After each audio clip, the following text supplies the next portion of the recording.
Hey everyone, welcome back to my channel, Nourished with Love. My name is Kathlena Love. So I'm really excited about this week's video because it's something that I'm so incredibly passionate about, and I wanted to talk more in depth about this topic for a really long time. I've mentioned it quite a bit in previous vlogs, and that topic is gut health. Yay!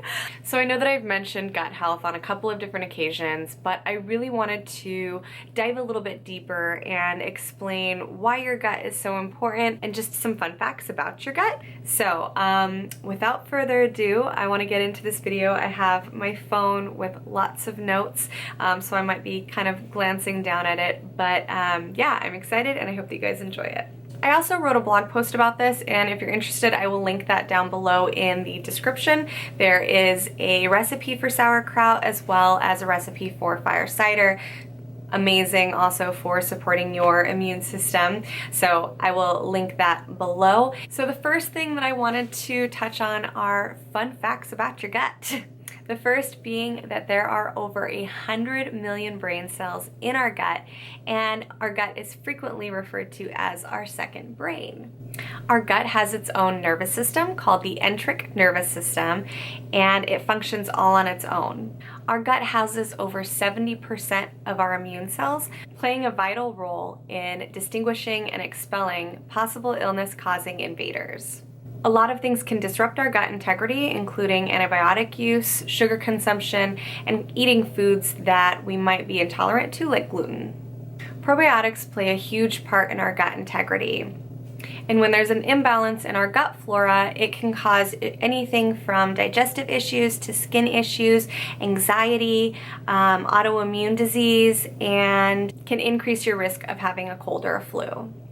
Consuming foods rich in probiotics can increase your immune system, improve digestion, improve your skin, as well as increased energy from vitamin B12. There are tons of foods that contain this gut-friendly bacteria, anything from kefir, kombucha, cultured yogurt, and fermented veggies, which is what we're going to touch on today.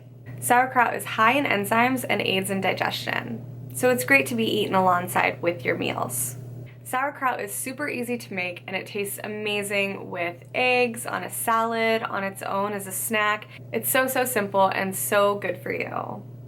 I hope that you liked this video. If you did, please give it a thumbs up and comment down below. Let me know, how do you take care of your gut health? I've also been thinking about possibly starting a series of fermented or gut-friendly recipes, maybe doing a kombucha and maybe a kimchi, something of that sort. Let me know if that interests you, and I will see you in the next video. Bye! For this simple sauerkraut, you're going to need 1 head of either green or red cabbage. Today I decided to do red. And you're going to want to core your cabbage and then cut it into thin slices.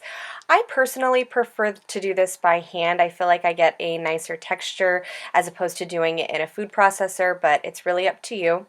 And after that, you're going to want to cover it in about a tablespoon of pink Himalayan sea salt, and from this point you're going to want to massage the cabbage for about 7 to 10 minutes. And what this is going to do is release all of the water in the cabbage so it becomes very juicy.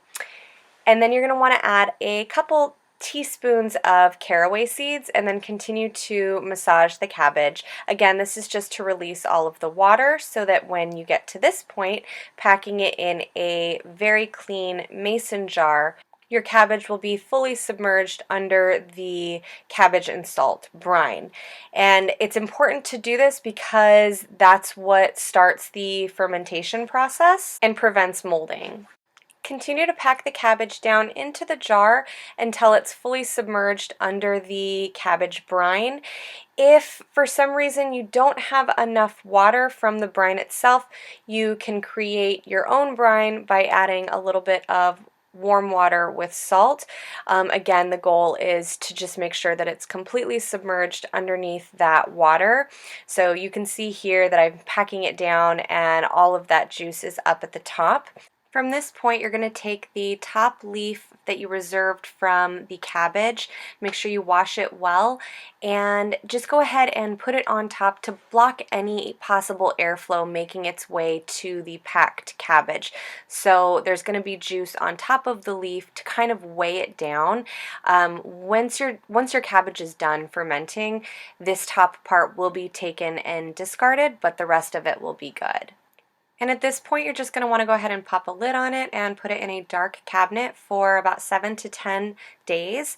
If you use a regular mason jar, you will want to burp your jar by unscrewing the lid every other day.